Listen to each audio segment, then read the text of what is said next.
A simple thought. Monkeys, that are known to have a developed social life, organize in small groups of several dozen members. The size of each of these groups is limited. In order for them to function, all members of the group need to know each other well. The average size of the group changes from 20 to 50 members. When the number of monkeys in a group passes a certain threshold, the social order crumbles, and the group tends to split into two separate groups. A similar situation can be found amongst humans as well. The invention of language and gossip has helped us shape larger and more stable groups. Sociological research indicates that the maximum natural size of a group of humans is roughly 150 members. Most humans are just incapable of intimately knowing more than 150 people, so even today, the threshold of human organization is around the number of 150 members. Man is a social creature, and the feeling of loneliness can drive him mad. Yet the Western and modern world sanctions individuality. The individual is measured by personal achievements, such as having a career, wealth, a self-image, and consumerism. In this course of action, many people lose their social and familial connections in favor of a self-actualization ideal. As the social fabric in the Western world weakens, it is not surprising that more and more people define themselves as lonely, and thus, loneliness has become the most common ailment of the modern world.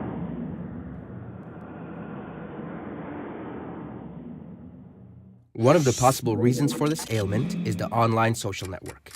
In a world where time is money, in which our surroundings heavily pressure us to achieve more and more, our social life becomes tainted and more demanding than ever before. And then there's technology. Simpler, hopeful, optimistic, ever young.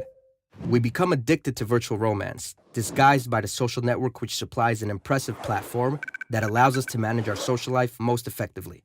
However, our fantasies about substitutions are starting to take a toll.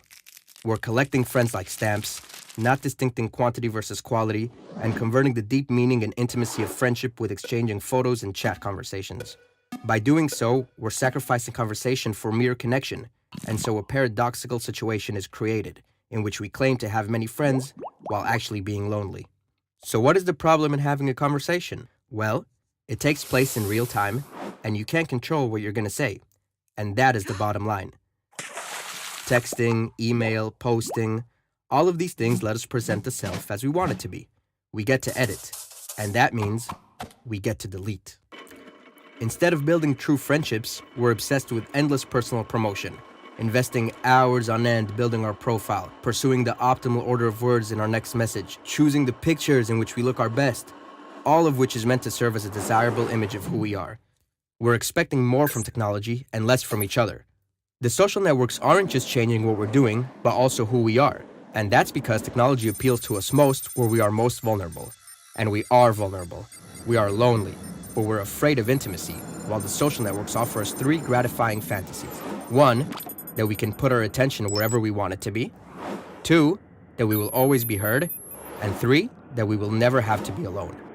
And that third idea, that we will never have to be alone, is central to changing our psyches. It's shaping a new way of being.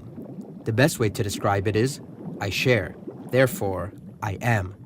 We use technology to define ourselves by sharing our thoughts and feelings, even as we're having them. Furthermore, we're faking experiences so we'll have something to share, so we can feel alive. We slip into thinking that always being connected is going to make us feel less alone. But we are at risk because the opposite is true. If we are not able to be alone, we're only going to know how to be lonely.